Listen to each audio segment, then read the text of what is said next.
নমস্কার, খবরের প্রথমে দেখে নেব আজকের শিরোনাম। পুজোর আগে বিদ্যুৎ বিল মকুব নিয়ে বড় খবর, আমজনতার মুখে চওড়া হাসি। জুনিয়র ডাক্তাররা বেঁধে দিয়েছেন সময়সীমা, আরজিকর হাসপাতালে ছুটলেন নগরপাল।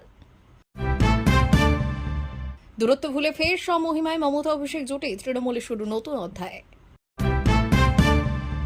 মজুমদার এলাকা ছাড়তে বিক্ষোভ মহিলাদের, কি এমন ঘটে গেল দেবরায়? দলবিরোধী কাজকর্মের অভিযোগে 3 নেতাকে সাসপেন্ড করল বিজেপি। বিজেপি ক্ষমতা এলে কাকে উল্টো দিকে ঝুলিয়ে সোজা করা হবে, কি বললেন শুভেন্দু অধিকারী?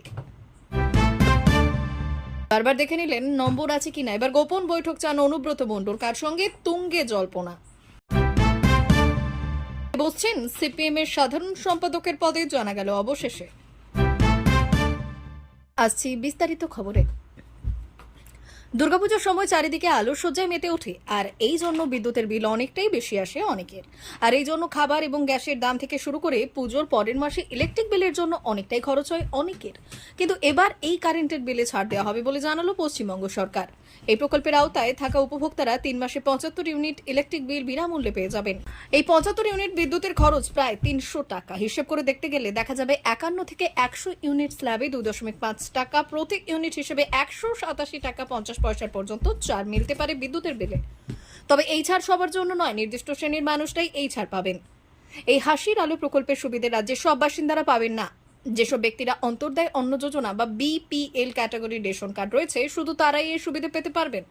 আবেদনকারীর বার্ষিক আয় 3 লক্ষের মধ্যে হতে হবে। এই বিদ্যুৎ সংযোগটি বাড়ির জন্য হতে হবে, দোকানের বা অন্য কোনো জায়গার হলে হবে না।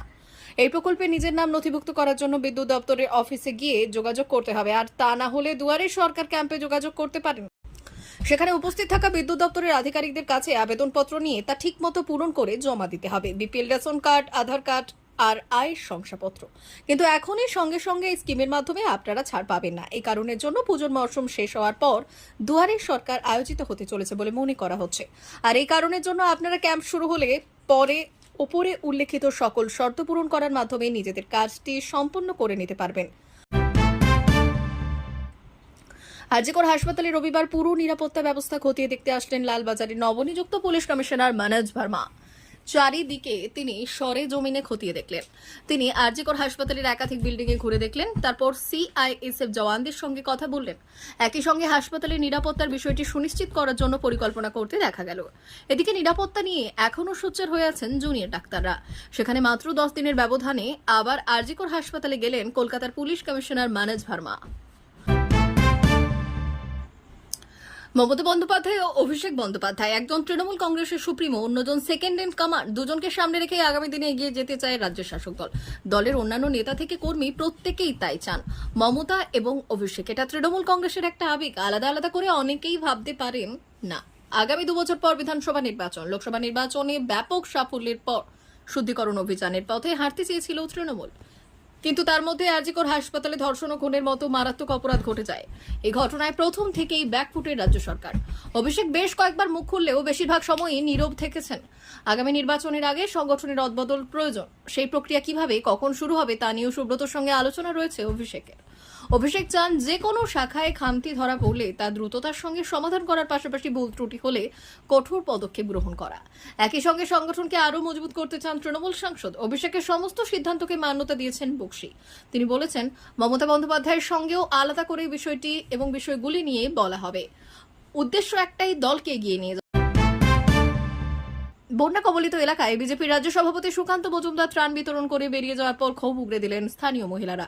রবিবার পশ্চিম মেদিনীপুর জেলার ডেবরা ব্লকের গোলগ্রাম অঞ্চলের করুন্ডার খাজুরি এলাকায় বন্যা কবলিত এলাকায় স্থানীয় মানুষজনদের সুকান্ত মজুমদার বেরিয়ে যাওয়ার পর এই ঘটনা ঘটে।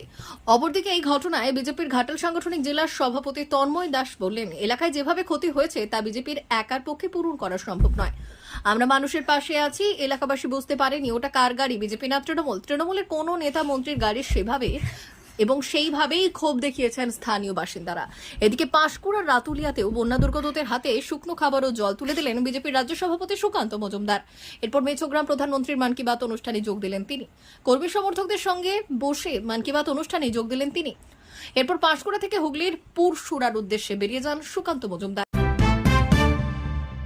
জম্মু কাশ্মীরে বিধানসভা ভোট চলাকালীন বিজেপিতে তুমুল ডামাডোল।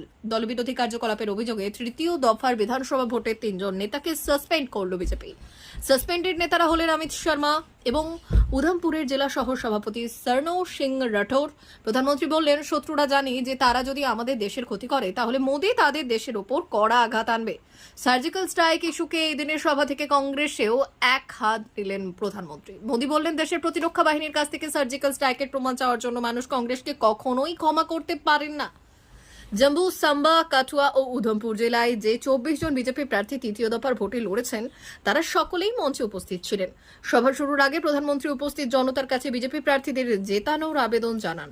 জম্মু জেলায় 11টি, কাঠুয়ায় 6টি, সাম্বা 3টি এবং উধমপুর জেলায় 4টি আসনে ভোট হবে 1 অক্টোবর। তৃতীয় তথা চূড়ান্ত দফায় গণনা হবে 8ই অক্টোবর।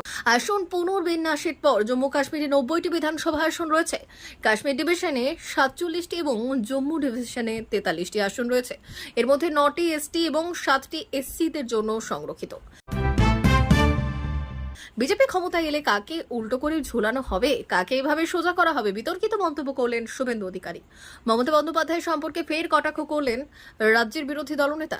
চিকিৎসকদের বিরুদ্ধে লাগাতার আক্রমণাত্মক মন্তব্য করে চলেছেন তৃণমূল বিধায়ক হুমায়ুন কবির। তাই নিয়ে রাজ্য রাজনীতিতে সমালোচনাও হচ্ছে বেশ। তবে হুমায়ুন কবিরকে গুরুত্ব দিতে রাজি নন শুভেন্দু অধিকারী। প্রচারের আলোয় থাকার জন্য এই সমস্ত বলা হয়, এমনও দাবি করলেন শুভেন্দু। তবে বিতর্কিত মন্তব্য করে ফেলেছেন শুভেন্দু অধিকারী। গতকাল তৃণমূলের বিধায়ক হুমায়ুন কবির আরও একবার আক্রমণাত্মক মন্তব্য করেছেন চিকিৎসকদের আন্দোলন সম্পর্কে। চিকিৎসকদের রীতিমতো হুমকি দিয়েছেন তিনি। 50 জন চিকিৎসককে ঘরে ঢোকাতে তার 2 মিনিট সময় লাগবে। তিনি তৃণমূল নেত্রী মমতা বন্দ্যোপাধ্যায়ের কথাও প্রয়োজনে শুনবেন না। তাকে জেলে ঢুকিয়ে দিলেও তিনি থামবেন না, ঘেরাও করে রাখবেন চিকিৎসকদের। এই সব কথাই রাজনৈতিক মহলে জোর বিতর্ক শুরু হয়েছে। এই কথার প্রেক্ষিতে শুভেন্দু অধিকারী মন্তব্য করেছেন, এই সব লোক সম্পর্কে কথা বলা উচিত নয়। এইসব লোককে কি করে উল্টো দিকে ঝুলিয়ে সোজা করতে হয় সেটা বিজেপি সরকার এলে করে দেখাবে। এই কথা নিয়েও চর্চা শুরু হয়েছে রাজনৈতিক মহলে। শিক্ষা দিতে উল্টো ঝোলানোর কথা কেন বললেন রাজ্যের বিরোধী দলনেতা? নানা জল্পনা, নানা চর্চা। অবশেষে অনুব্রত মণ্ডল সাক্ষাতে কাজল শেখ। বোলপুরে তৃণমূলের জেলা অফিসে অনুব্রত কাজল বৈঠক হয় শনিবার। অনুব্রতর বাড়ি ফেরার 5 দিনের মাথায় সাক্ষাৎ বীরভূমের জেলা সভাধিপতি। অনুব্রত মণ্ডলের অনুপস্থিতিতে কাজল শেখকে জেলা পরিষদের সভাধিপতি করা হয়। বীরভূমে তৃণমূলের কোর কমিটির অন্যতম গুরুত্বপূর্ণ সদস্য সে।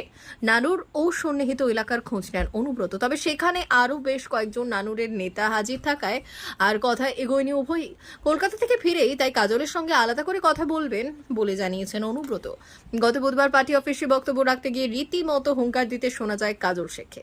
তিনি বললেন, আমি পঞ্চায়েতের পার্সেন্টেজ খেতে আসিনি, আমি নদীর বালি তুলে খেতে আসিনি, লোকের জায়গা জোর করে দখল করতে আসিনি। আমি যদি বাঁকা পথে চলো, সোজা পথে আনার রাস্তা আমাদের জানা আছে। রাজ্য নেতৃত্বের কাছে সব খবর সময় মতো পৌঁছে যাচ্ছে। পাঙ্গানিতে এসো না, আমি চুরি পরে বসে নেই, অনেক ঘাটের জল পেটে আছে, আমার চাওয়া পাওয়ার কিছু নেই। আমি সব খেলা খেলতে জানি, দাবা খেলাও খেলতে জানি, হাডুডু খেলতে জানি। খেলা হবে, গান শুনিয়ে লাভ হবে না বন্ধু। প্রসঙ্গত, বীরভূমের রাজনীতিতে কাজল শেখ বরাবর অনুব্রত মণ্ডলের বিরোধী বলে পরিচিত। নানুর কেন্দ্রিক একাধিক রাজনৈতিক আবহে বারবার দুজনের অবস্থার বদল হয়েছে। বর্তমানে কাজল শেখও জেলা রাজনীতিতে অত্যন্ত গুরুত্বপূর্ণ পদে। ফলে কাজল অনুব্রতর আলাদা বৈঠক নয়া মাত্রা যোগ করতে পারে। মিয়াচুরির আকস্মিক মৃত্যুর পর সিপিএম এর সাধারণ সম্পাদকের পদ আপাতত খালি। আর সেই পদেই এবার দায়িত্ব নিতে চলেছেন প্রকাশ কারাত। দিল্লিতে পার্টির সদর দপ্তর AK গোপালন ভবনে পলিট ব্যুরোর বৈঠকে এমনই সিদ্ধান্ত নেওয়া হয়েছে বলে জানা গিয়েছে। দলের পলিট ব্যুরোর অন্যান্য সদস্যদের সঙ্গে সমন্বয়ের কাজ করবেন। শুক্র ও শনিবার দুপুর পর্যন্ত সিপিএম এর পলিট ব্যুরোতে এই সিদ্ধান্ত হয়েছে। পলিট ব্যুরোর সিদ্ধান্ত কেন্দ্রীয় কমিটিতে পাঠানো হবে। রবিবার ও সোমবার 2 দিন ধরে চলা বৈঠকের পরই কারাতের নামে সিলমোহর পড়বে। তবে এখনো পর্যন্ত কারাতের নামে সম্ভাব্য চূড়ান্ত বলে দলীয় সূত্রে খবর। তবে সিপিএম এর নিয়ম অনুযায়ী 75 বছর বয়সের বেশি কাউকে দলের সক্রিয় ভূমিকায় রাখা যাবে না। 2021 সালে এই নিয়ম লাগু হয়েছিল দলে, কিন্তু প্রকাশ কারাতের বয়স 75 পেরিয়ে যাওয়ায় সেই নিয়মের বেড়াজাল টপকাতে পারবেন কিনা সেটাই দেখার। প্রিয় দর্শক, আমাদের চ্যানেলের নিয়মিত ভিডিও পেতে চ্যানেলটি সাবস্ক্রাইব করুন।